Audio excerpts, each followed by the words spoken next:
Hi, I'm Caroline and today we're going to look at scaffolding. We'll show you how it's assembled and why it's often a much better choice than using a ladder.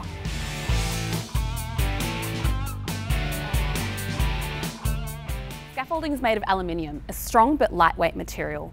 The parts are connected by braces and they're labelled so you know how to use them. There are also platforms and ladders to help you move around the scaffold. To erect the scaffolding, this is Laurie and Ricardo. They'll be showing you how to put the scaffolding together. Keep in mind though that if you need a working platform higher than 4 metres, it must be done by a licensed scaffolder.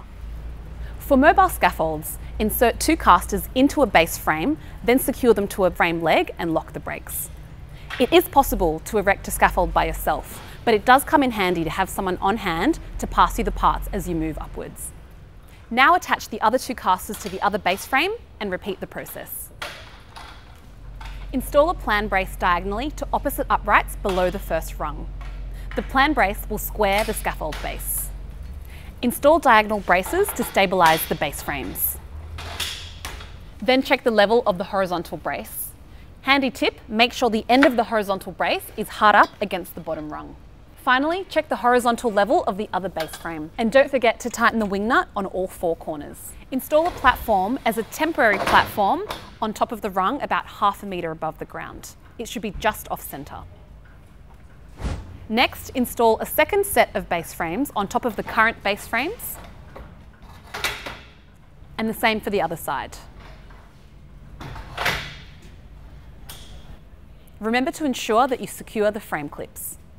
After installing the 2 additional base frames, then install 2 extra diagonal braces placed in the opposite direction of the existing diagonals. Next, relocate the temporary platform from ½ metre up to 1 metre. Then install the ladder, which you will use to climb up to install the next working platform. Make sure that you secure it both on the top rung as well as on the bottom side. Now Laurie can use the ladder to climb up to then install the second set of horizontal braces. Finally, finish up with the opposite side. Handy tip, you'll notice that there's a horizontal brace near Laurie's hip. That's there to act as a fall prevention in case he slips.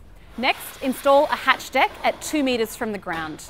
This hatch deck acts as a safety barrier for when Laurie puts on the guardrails when he's extending forward. Now Laurie can remove the lower hip guard and put it above to make a mid-rail. So Laurie will come down and now we're going to remove the temporary platform and relocate it up to match the working platform height. You can continue to install frames as needed. However, if the total height of the scaffold will exceed 3 times the minimum base dimension, then you need to install outriggers. Make sure that the diagonal is at least 45 degrees and that the horizontal bar is as level as possible. Also, if you're going to build a scaffold over 4 metres in height, it must be erected by a licensed scaffolder. Next, install toe boards on the working decks. These prevent you from slipping off the edge and also stop tools and materials from falling off the scaffold.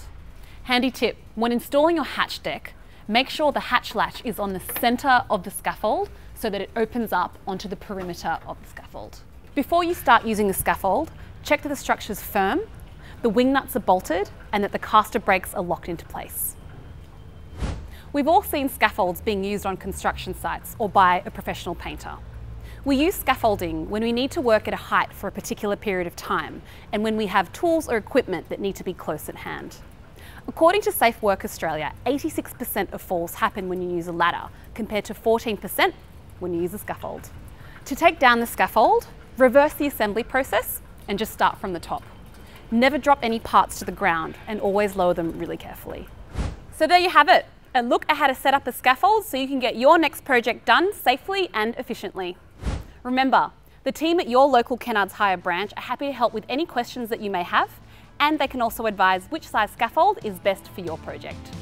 While operating machinery, we recommend using the necessary safety gear, all of which each Kennards Hire branch has in stock. Follow all safety instructions Kennards Hire staff give you and always refer to the operator's instructions before operating. Instructions are available on the Kennards website or simply ask at your local branch. Kennards make your job easy.